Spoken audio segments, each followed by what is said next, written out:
This is MJ with Writer Tears. I'm talking about Kamen Rider Zeztz episode 6, In Prison. I suppose case 6 is In Prison.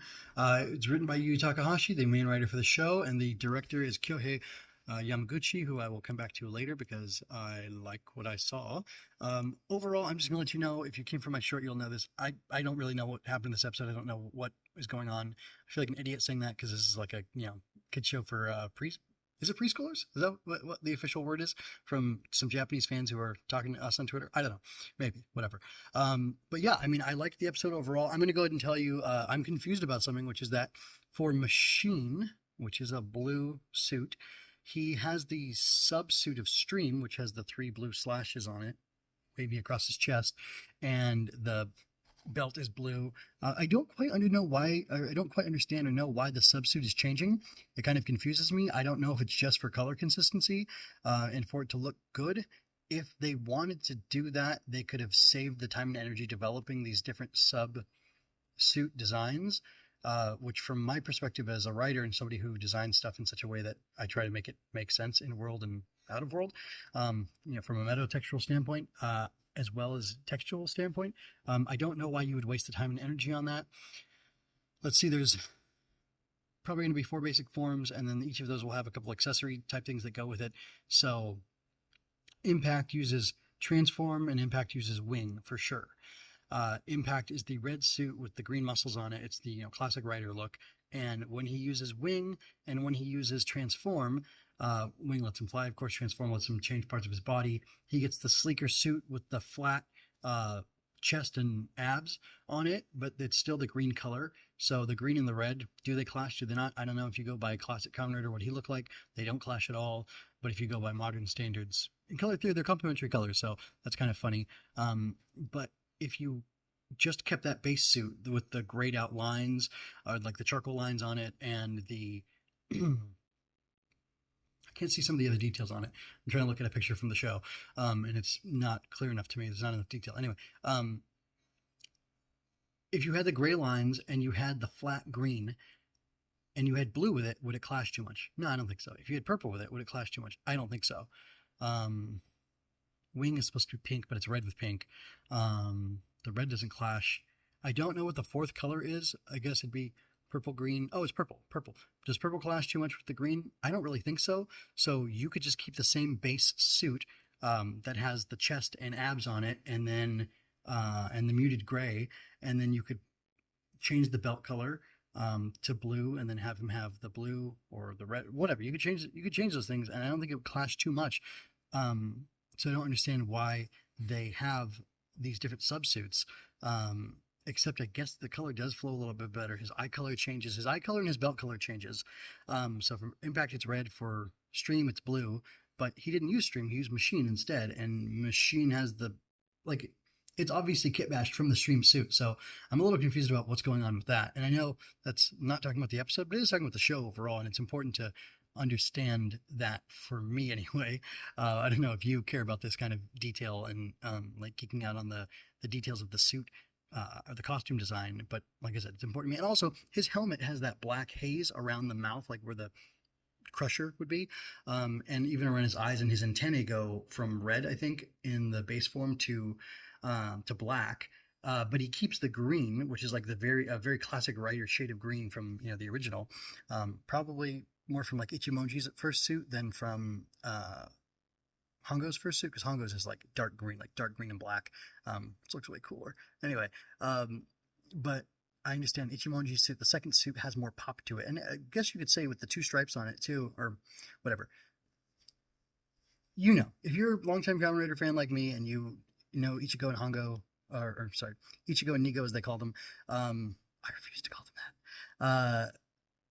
Then you get what I'm saying, and I won't elaborate the point. But anyway, I find some of the design choices kind of odd or distracting in a way. But I'm not going to let it bother me too much. I say after spending almost the half of the runtime of the review talking about that. But yeah, it's just kind of strange. Anyway, talking about what happened in the episode. There's weird things going on here. I noticed in her prison costume, Nim was in pink and blue, and I almost wonder if Mr. Mr. Nobody, Knox, is maybe her brother. The pink and the blue represents the fact that she had a brother, but she's from an orphanage too, we find out. And she was kind of adopted by Bijo Bijogi? Is that like really? That doesn't feel like a Japanese name, but I guess it is. Bijogi and his wife Reiko, kind of adopted as a child when she was 8, 10. I'm not sure.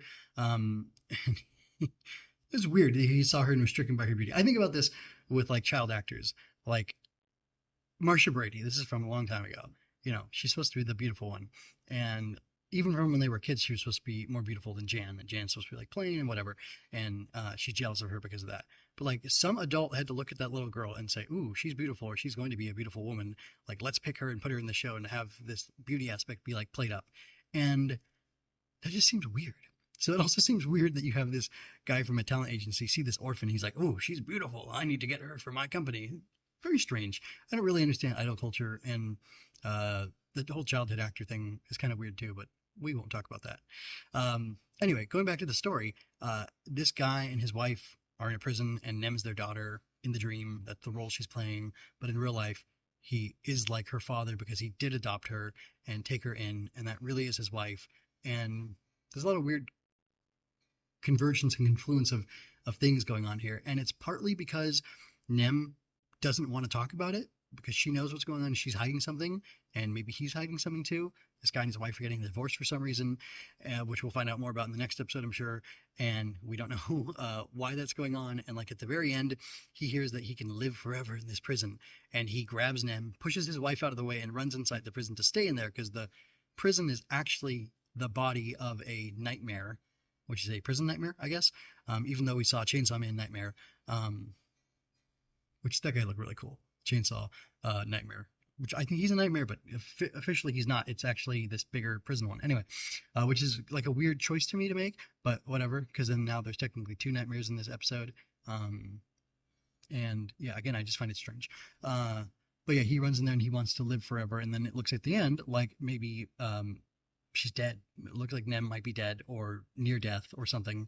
And the fear of losing her is a problem. Obviously, if you have somebody who you love, who you adopted, who you took on, who you have a relationship with, familial friend, loving, caring relationship, and they're going to die, of course you would be sad and scared for them and not want them to die. That's only natural. That's not a problem. It's just the way the mystery is being presented is weird. But I'll get off of that, and I'm going to hopefully in 2 minutes say a bunch of stuff that I really liked about it and then check out, because it's a incomplete episode, but it's also like it has kind of a satisfying cliffhanger ending, but I don't feel cheated like, oh, this wasn't a real episode. I just feel like it's structured in an interesting way where it's like very deceptive and kind of tricking you into thinking things are one way when they're another, and it's interesting. I really like Yu Takahashi's writing in general. Anyway, let me wrap this up real quick. So in the beginning of the episode, it was hilarious, and I absolutely loved it, that Baku wanted to impress Nem's parents because that's what she told him they were, and he totally switches demeanor, and he starts snapping his fingers and like using his lucid dreaming powers to make all these cool things happen. He unlocks his shackles, he unlocks he changes his clothes, is the Toku quick change. He unlocks their shackles by snapping his fingers and stuff, and like going over there and like stylishly flourishing his hand around the shackles and they come off. Super cool, super fun. And this is all because he wants to impress her, because everybody loves Nem. She's this huge idol. I don't want to compare to an American because I'm not up on the American stuff. I have 2 white blonde women I'm thinking of that. Oh yeah, that's, she's like that, and I don't know if that's even accurate. But they're in the news a lot. So anyway, whatever. So yeah, I don't know who she would be equivalent to, but she's that kind of superstar status, and he wants to impress her because he's thinking, the presumption is he's thinking if he impresses her parents in the dream, maybe it'll have an impact on them in real life, which is something he speculates about later in the episode when he's trying to figure out who the dreamer is in the dream, either Reiko or Bijogi, or I guess Bijogi's the last name, so it's Masumi and Reiko. So he's trying to figure out who he is, and he interacts with him, and he's like, oh, this guy doesn't seem to remember me from the dream. How interesting. So maybe he's not the dreamer, but then at the end it looks like he is. So I don't know how the rules work for people recognizing or remembering things from dreams or not, which I'm assuming it will be revealed more as we continue through the show. But anyway, so he's being super cool guy, and then I've criticized the capsules before, but I will say this: seeing him use the capsules in the dreams out of suit is awesome. I love it. I think it's very cool. They come off his power balls. What's beautiful is that he just grabs them and spins them, which I guess that's probably how they play the actual toys. If it is, that's a brilliant way to synergize your marketing with your story design, because he grabs the balls out of nowhere. He twists them or spins them. He activates the power, and then he does stuff like he grabs Reiko and he grabs Masumi, and he tells Nem to get on his back, and he jumps through all these flying saw blades, and nobody gets hurt, and he saves them all through doing that. And it's ridiculous, but it's fun and it's stylish and it's cool, and it's a little bit of a reflection of his character, of him trying to be this agent, trying to be this really cool guy, and it's a lot of fun. I had a blast with it. He used one other power, Stream as well. He used Stream to knock all these arrows that were being shot at them, booby traps, classic booby traps from like a video game or whatever, old movie.